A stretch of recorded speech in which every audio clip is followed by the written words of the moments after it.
Welcome to the Milk and Honey with Lemon podcast. I'm your host, Lemon Price, creator of the Holy Girl Habits, wife and mama, and certified life and leadership coach who turned away from corporate life to embrace kingdom leadership. This podcast is for Christian women feeling the weight of their divine callings, grappling with doubts of their leadership abilities, and searching tirelessly for biblically grounded guidance who want to step confidently into their roles as radiant kingdom leaders. Inside, we're going to traverse from those feelings of uncertainty and overwhelming searches, moving toward firm biblical leadership, empowering you to steward your gifts, and showing you that you indeed have what it takes.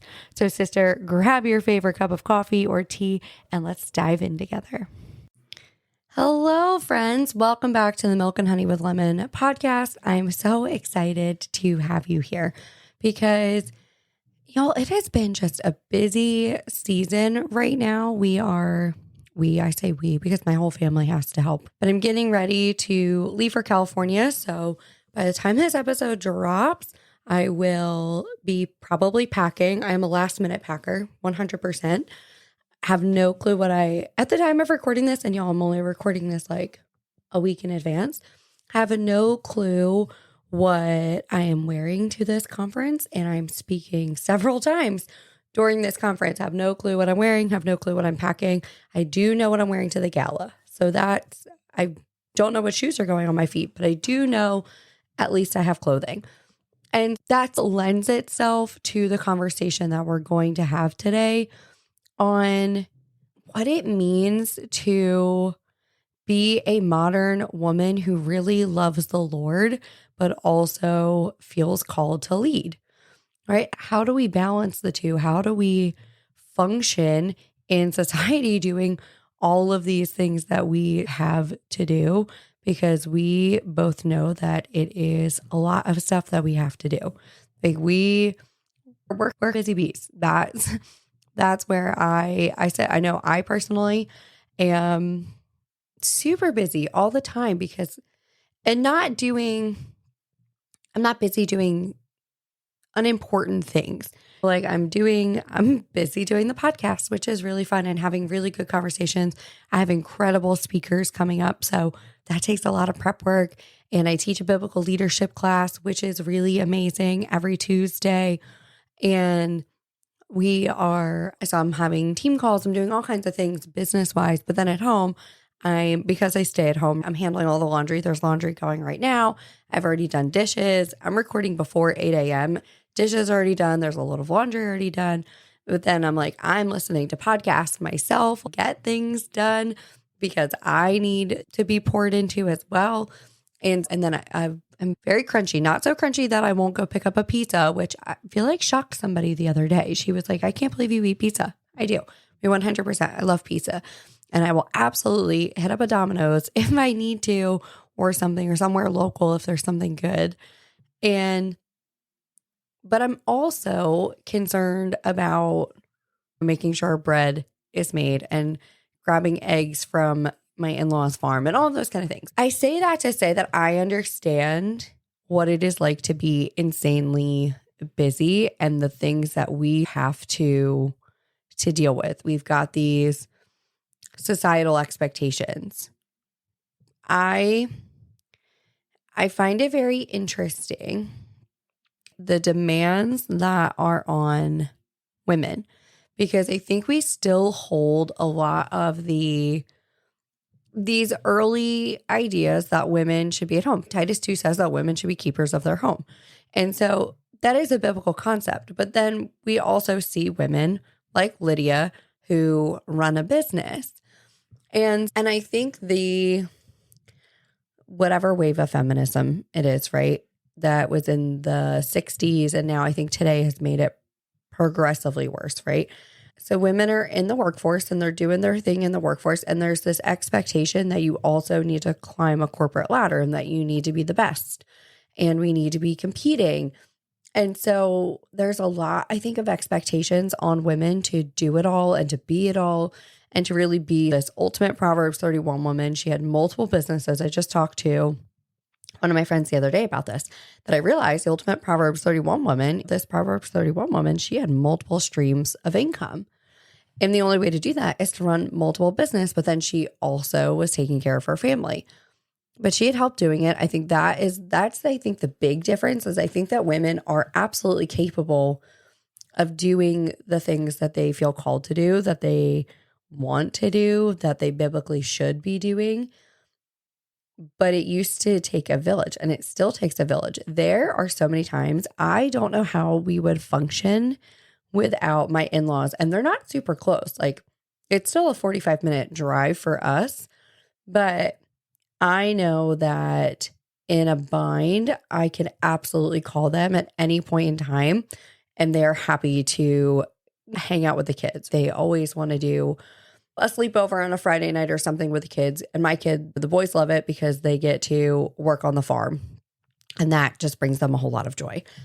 And there's golf carts and their mini bikes are out there. And they've got almost 20 acres. So there's a lot for them to play and to do and just unwind, which is really great. There have been plenty of times where we have relied on our village.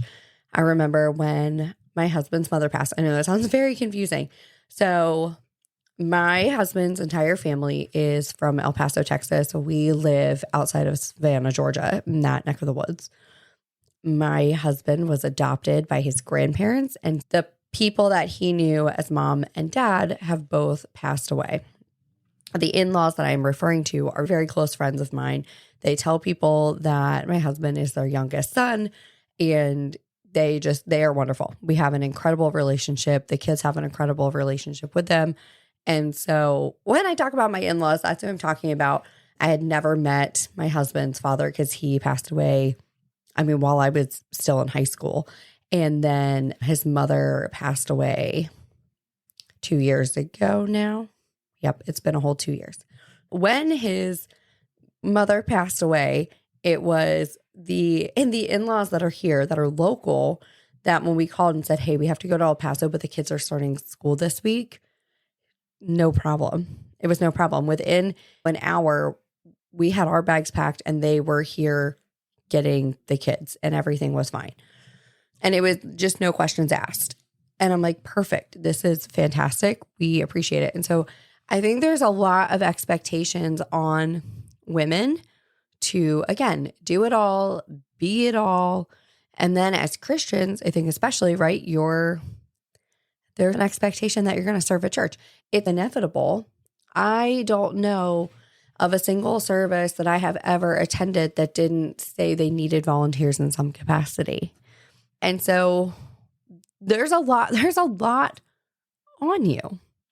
There is a lot on you as a wife, as a mother, as a business owner, as a leader. There's just a lot on you. And then how do we navigate these complex demands that we seem to have, right? I want to give you guys practical strategies here to make that a reality. First and foremost, I think it is a balancing act. And I want to say, I don't think there is ever a perfect balance, ever. I don't think it's actually possible to completely balance. Because if you're giving, let's say you have a goal in your business is going to require a little bit more time, which means a little bit less time with your family. And I know I've been through this with my own. So there have been times where I'm like, hey, I have to get this thing done, or I have this certain goal. And so I actually sit down and I just have a conversation with the kids and with my husband. And I say, hey, listen, can I get 2 weeks where instead of stopping what I'm doing at 2:30, can I continue till 4? Or is it okay if I take from 8 to 9 after the kids have gone to bed to get a little bit more done that needs to get done in my day because I have something that I am working toward or trying to get accomplished? Is that okay? And we have a conversation about it and get everybody on board with what it is we're doing. And so I wanted to preface this balancing act saying that I don't think it's possible to completely balance everything that you're doing. So first and foremost, in this balancing act, you have this prioritization and time management. And so then how do we do that? You identify some core priorities based on spiritual goals, personal goals, family goals, business goals. Like figure out what are non-negotiables in your day. So for me, in my calendar, a non-negotiable is my family time. And so from 3 p.m. to 8 p.m., nobody can book a single thing on my calendar unless I allow it. I intentionally try very hard to not let anybody take that family time. The kids walk in the door about 2:45-ish, sometimes 3 o'clock, you never know. And then it's snacks, it's homework, and it's things that have to happen after school, and we're making dinner and we're hanging out. And so for me, that is a non-negotiable. And I make sure that is in my calendar. But then also my biblical leadership class that I teach on Tuesday is a non-negotiable. I have to show up for that. And so that is on the calendar every single Tuesday for at least a half an hour before and after to decompress. So I block a full 2 hours out of my Tuesday for that class. It is a non-negotiable for me. And so I just use my Google Calendar. There's plenty of planners and apps and things that you can do. I share my Google Calendar actually with my husband, so he actually knows what it is that I'm doing all the time. And so he's not calling me in the middle of the meetings that I have either. And he can see the blocks in my time where I'm a little bit more free. And then it's really important that you set some realistic and achievable daily, weekly, and monthly goals. So I love habits. I think I should do a whole episode on habits because I love talking about habits. One thing that I would do is just figure out like what's one small thing you can do every single day. What is one small thing? And then set a big goal. So what is like a big goal that you have a month from now, 2 months from now, 6 months from now, whatever that is? What's like a big goal that you have? And then work backward to break that down. So what needs to happen? What goals need to happen every single month in order for you to get there? Great. Then what does that look like on a weekly basis? What does that look like on a daily basis? Because big goals are really just a series of small milestones or goals that you've achieved along the way. And so what are those for you? And then I think this is a hard one as women is to say no to unnecessary things to avoid overwhelm. Or even if this is something that is important, say no. Something I've learned to do also is I've had people, especially clients, have come to me in an emergency situation. But the emergency is because they failed to prepare. They failed to effectively budget their time and get this thing accomplished. And I used to stop. We've had people over for dinner and I've stopped what I was doing to accommodate the need of a client. Absolutely not. It can't happen. And so I've learned to really say that a lack of preparedness on your part does not constitute an emergency on mine. And I don't always say that like that to people, but that's the general attitude. And so I've learned to say no to things when I need to say no to things without feeling bad about having to say no. Another thing that I want to talk about in this balancing act is maintaining your own spiritual harmony. So creating this inner peace that you need, the relationship that you need with the Father is paramount to being a woman in 2023 who loves the Lord, loves her family, but also feels called to lead. And so you have to create a daily ritual, a daily routine for prayer and reflection, for getting into the Word.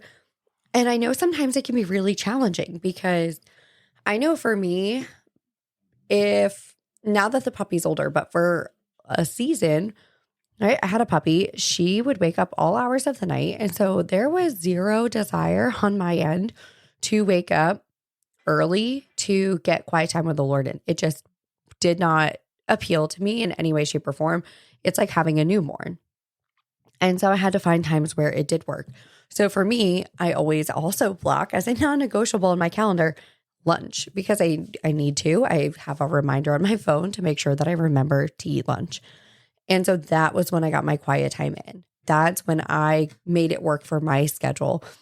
Now that the puppy sleeps in, but she doesn't get up until 6:30, I can get up and do quiet time by myself. It's also been really important for me to have a community of Christian women, a community of women who are going after the same types of goals with the same type of ambition that I have, but also are putting Christ first in everything that they do. And so for me, having this community has been just so supportive. And I've had the most amount of growth that I've ever had in the last 15 months by really pouring myself into that community. If community and spiritual growth are something that you are needing, then I would encourage you to check out. Actually, I have a sneak peek into the community. So check it out in the show notes. 10 out of 10 would recommend just going to check it out for free. See if this is a community you would want to be a part of. I love this community. It's one of my favorite things. We also do a live prayer call every Monday morning at 11:30 Eastern Time, 8:30 Pacific. So if you're listening to this and it's a Monday morning and it's before that time, then come to the prayer call. Or if it's later in the week, set a reminder to come to the prayer call. And you can get that info from the sneak peek link, or just send me a message on Facebook or Instagram and be like, hey, I want to come to the prayer call. Cool. I'll send you the deets so you can come. And then so you figured out how you're going to pour into yourself, right? We've got this time management. We've got this spiritual harmony going on in your life, this peace that you need. We need community. It is super important to have community. But then how do we then balance the family, the work, the ministry, the self-care, all of those kind of things? Again, it's really important for me that the business and everything that I do fit into my family. Does not have to work around the business, but the business has to work around the family. The whole reason I work for myself is to be able to accommodate the family and make sure I have ample time with the family. So at the time that I'm recording this, we had a very interesting weekend. And the boys just needed me. They just needed me yesterday. And I was like, great, it's a good thing I work for myself and I'm in charge of my own schedule. And so I was really quickly able to cancel whatever meetings I had. This is the power of leverage too, is that I also have a team of people underneath of me who see the same vision that I have. And when I sent a text out to my leaders and I said, hey, I have this thing going on. There's no way I can be on our team meeting today, but I do have somebody willing to come and train. Can somebody log into my Zoom account and record the content, make sure you're inviting the rest of the team to it? And can you handle all of that for me? And within 30 seconds, I had somebody say, no problem, got it covered. Just send me the login info. And it was beautiful. It was handled. She handled it like a champion. And I got to pour into my family and the business still ran. And so for me, the business has to fit the family, not the other way around. And so that's why I have family time scheduled. That's why I have there's very few things on my calendar that cannot be moved. So my leadership class, I don't move it. Right? That's a set time, but people show up every single week. They know when they're showing up and they know what we're teaching on. Great. Love that. Everything else in my calendar is negotiable and can be moved. I can fit things to work around my family. There have been plenty of days where the family wants fresh pasta for dinner. That takes time. And it was so great. Like there's so many times where I've made it, but I've had meetings throughout my calendar. Right? Maybe at noon, making the pasta. Well, now the pasta's got to rest for an hour. Great. I can now go do a meeting for an hour, come back, roll out the pasta and hang it. Great. Now my pasta is going to dry. And then literally right before dinner, I can throw that pasta in. It only takes 2 minutes to cook fresh pasta and you're done. Super simple. And I love the crock pot for that reason, because I can throw things in at lunchtime and they're ready to go for dinner. I can do both. I can be a very active and present wife and mother to my family. I can be there for them for whatever it is that they need, but I also still get to show up as a leader, because I've put boundaries in place as a leader, I've made sure I have boundaries in place. Everybody knows that 99.9% of the time, I won't take anything past 3 o'clock Eastern time. They just know it. They know I'm with my family. And so they respect that. But then they also know I get up super early. I get up 5:30, 6 o'clock in the morning, and the kids are out the door by 6:30 every single morning. And so minus the walk I take the puppy on, notice you can't hear her because we take her on a 3-mile walk in the morning. It's so she'll nap and I can get some stuff done. But I'm back at my desk before 9 a.m. most days. And so my team also knows if they need me earlier, I'm available earlier. They can reach out to me earlier. And so that's the way that I envision balance. It's being able to set boundaries in place and say, this is dedicated to this, and this time is dedicated to this aspect of my life, and not necessarily letting them cross over is the only way I've been able to maintain some semblance of a balance. And like I said, there are days where work maybe gets more of a priority than the family does, and vice versa. Prime example is yesterday, my family needed me, and so work took a complete backseat. Nothing got done on my end. Things still moved, things still happen because I've set it up that way. But I personally did absolutely nothing business-wise. But things still move forward, and my family got all of my attention and all of my energy. And I just got to hang out and pour into them. But then they also know that next week, for me, so tomorrow, when you're listening to this, I will be on a plane to California, and I will not be back until that Sunday. I'm gone Tuesday to Sunday. And so, of course, my family is not getting the same amount of family time that they would for me. They also know I'm speaking at this conference, and so I'm going to be busy. We have a team night, and so I'm responsible for planning that because I have a team. And so for me, that's, I think, where the balance comes. It's knowing that it's okay that sometimes work gets a bigger chunk of your time, but then also knowing there are times your family has to get a bigger chunk of your time too. And being okay with living in both. I think that's how, as modern Christian women who lead, I think that's how we make it happen, is we just have to be okay with sometimes family gets a bigger piece of the pie, and sometimes the work is going to take a bigger piece of the pie. And that's just how it is. And then we also need to remember that too when it comes to church responsibilities or things that we're doing in ministry.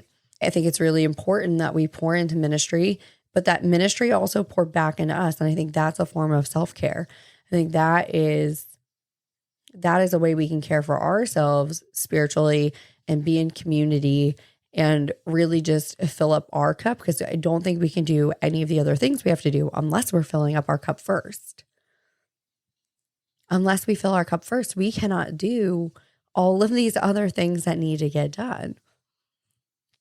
And so I just want to encourage you to pour into yourself first and foremost so you can be the most effective at being a wife and a mother and a business owner and a leader and a ministry partner.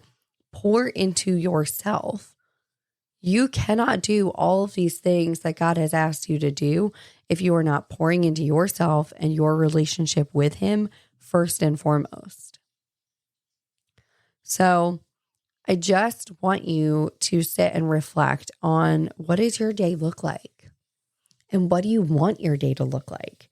Where do you maybe spend too much time, or where are you spending not enough time?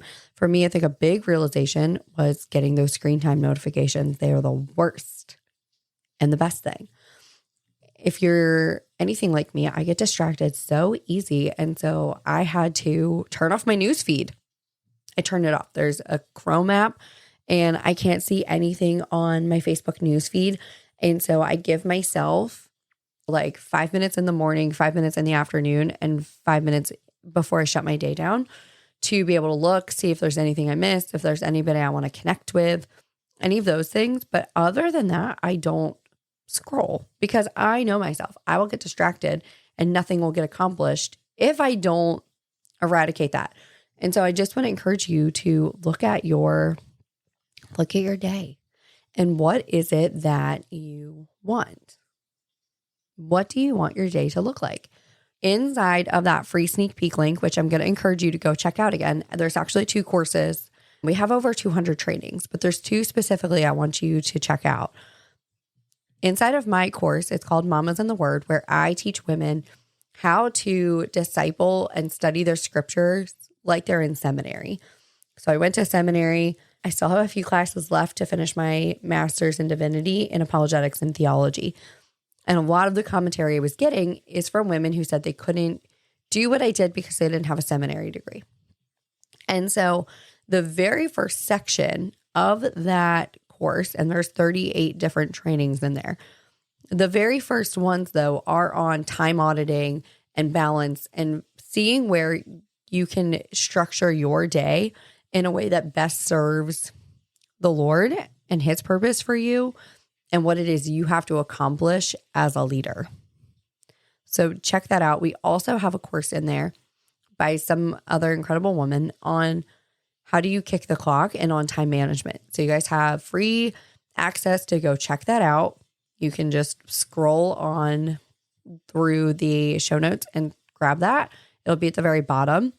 And then you could also just go to girlpoweralliance.com/lemon and you'll see sneak peek right there on the homepage for you. You can check that out and just go and pour into yourself and see where you can take care of yourself and your family and your business and your spiritual health all at the same time and really just build a solid relationship with the Lord. Really have that close relationship with the Lord because you're going to need it as a leader. As God calls you into doing the things that you're supposed to do, you need a solid routine. You need a solid relationship with Him.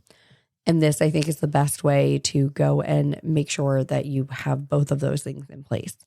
So I just want to encourage you in your leadership today to really go out and serve and just ask God where it is you need to change things up. Where do you need to make adjustments to walk in His purpose for you? That is my recommend. Go check out those courses. Like I said, just click on it. Says it in the show notes. Sneak peek into my community. Go check it out. I would 10 out of 10 recommend that you do that. I cannot wait to just hear your takeaways. Always feel free to tag me on Instagram, Lemon Price Official, or come and find me on Facebook. If you go to Facebook and type in Lemon Price, I promise you will find me.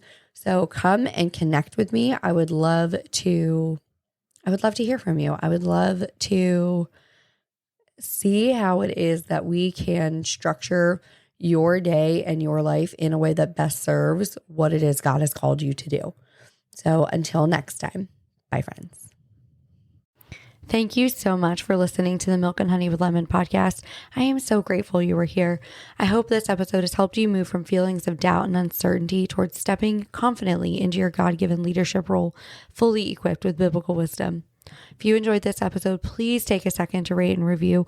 Each review helps us to reach and inspire more Christian women leaders just like you. Don't forget to share your takeaways, post it on Instagram, tag me anywhere you're on social media, and I'll see you next week.